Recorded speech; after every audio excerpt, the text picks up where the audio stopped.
Story lab کی ہماری یہ کہانی امریکی تاریخ کے سب سے پراسرار ہائی جیکنگ کے واقعات میں سے ایک ہے۔ 24 نومبر 1971 کو ایک شخص کالے رنگ کا بریف کیس اٹھائے امریکہ کے پورٹلینڈ انٹرنیشنل ایئرپورٹ کے فلائٹ کاؤنٹر پر پہنچا۔ اس شخص نے ڈین کوپر کے نام سے فلائٹ 305 پر ایک یک طرفہ ٹکٹ خریدا۔ یہ ٹکٹ سیٹل انٹرنیشنل ایئرپورٹ کے لیے تھا، جس کے سفر کا دورانیہ صرف 30 منٹ تھا۔ اس فلائٹ میں عملے کے 6 ارکان جبکہ مسافروں کی تعداد 37 تھی۔ یہ وہ دور تھا جب سیکیورٹی بہت زیادہ سخت نہیں ہوا کرتی تھی۔ یہ فلائٹ واشنگٹن جانے والی ایک مختصر داخلی پرواز تھی۔ اس طیارے کی خاص بات یہ تھی کہ اس کے پچھلے حصے میں ایک چھوٹا سیڑھی نما دروازہ تھا۔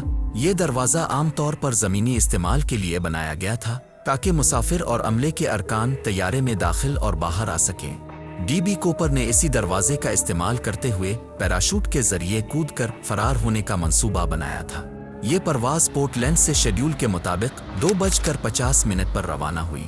ڈین کوپر، جو کہ بعد میں ڈی بی کوپر کے نام سے مشہور ہوا، اس نے جہاز میں سوار ہونے کے بعد ایک فلائٹ اٹینڈنٹ کو اپنے پاس بلایا اور اسے ایک پرچی دی جس پر لکھا تھا کہ اس کے پاس ایک بم ہے۔ یہ سب دیکھ کر فلائٹ اٹینڈنٹ کے ہوش اڑ گئے، لیکن کوپر نے اسے اطمینان دلایا کہ اگر اس کے مطالبات پورے کیے گئے تو کوئی نقصان نہیں ہوگا۔ ڈی بی کوپر نے $2 لاکھ نقد اور 4 پیراشوٹس کا مطالبہ کیا۔ اس نے کہا کہ یہ تمام چیزیں سیٹل کے ہوائی اڈے پر فراہم کی جائیں جب جہاز وہاں لینڈ کرے گا۔ کوپر نے دھمکی دی کہ اگر اس کے مطالبات نہ مانے گئے تو وہ جہاز کو بم سے اڑا دے گا۔ فلائٹ اٹینڈنٹ نے ڈی بی کوپر کے مطالبات کو کاغذ پر لکھا اور جا کر کپتان کو صورتحال سے آگاہ کیا۔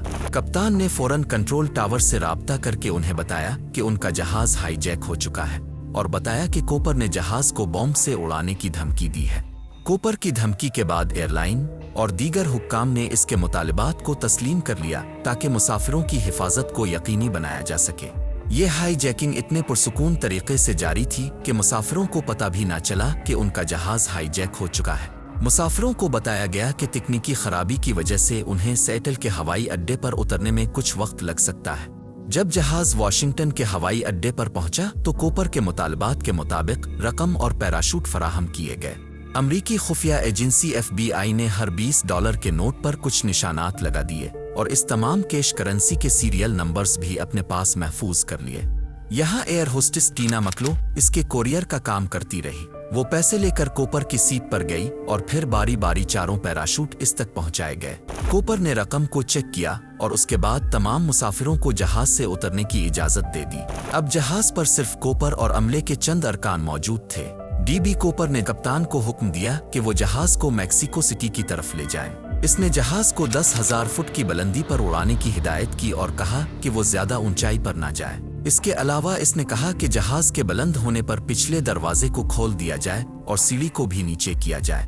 جب جہاز نے دوبارہ اپنی پرواز شروع کی تو ڈی بی کوپر نے فلائٹ اٹینڈنٹ کو وہاں سے جانے کا حکم دیا۔ پھر اس نے رقم اٹھائی اور پیراشوٹ پہن کر جہاز کے پچھلے دروازے سے چھلانگ لگا دی۔ یہ رات کا وقت تھا اور موسم بھی بہت خراب تھا، اس لیے کوئی بھی اسے جہاز سے چھلانگ لگاتے ہوئے نہ دیکھ سکا۔ ڈی بی کوپر کے غائب ہونے کے بعد امریکی حکومت نے بڑے پیمانے پر سرچ آپریشن شروع کیا۔ طیارے کی پرواز کے راستے کے ساتھ ساتھ ایک وسیع و عریض جنگلاتی علاقے میں فوجی اور پولیس اہلکاروں نے تلاش کی، لیکن نہ تو کوپر کا کوئی سراغ ملا اور نہ ہی چوری کی گئی رقم کا۔ اس چوری کے 10 سال بعد 1980 میں ایک 8 سالہ بچے کو کولمبیا ندی کے کنارے کچھ پرانے نوٹ ملے۔ FBI نے ان نوٹوں کے سیریل نمبرز کو دیکھا تو معلوم ہوا کہ یہ تو وہی نوٹ تھے جو ڈی بی کوپر کو دیے گئے تھے۔ اس دریافت نے اس معاملے کو دوبارہ زندہ کیا، لیکن پھر بھی کوپر کی شناخت اور اس کے انجام کے بارے میں کوئی نئی معلومات حاصل نہ ہو سکے۔ ڈی بی کوپر کے بارے میں مختلف قیاس آرائیاں اور نظریات پیش کیے گئے۔ کچھ لوگ مانتے ہیں کہ کوپر جہاز سے کودنے کے بعد زندہ نہیں بچ سکا، جبکہ کچھ کہتے ہیں کہ وہ زندہ بچ گیا تھا۔ مختلف افراد پر ڈی بی کوپر ہونے کا شک کیا گیا، لیکن کوئی بھی ثابت نہیں ہو سکا۔ ڈی بی کوپر کون تھا اور اچانک کہاں غائب ہو گیا، یہ پہلی آج تک حل نہیں ہو سکی۔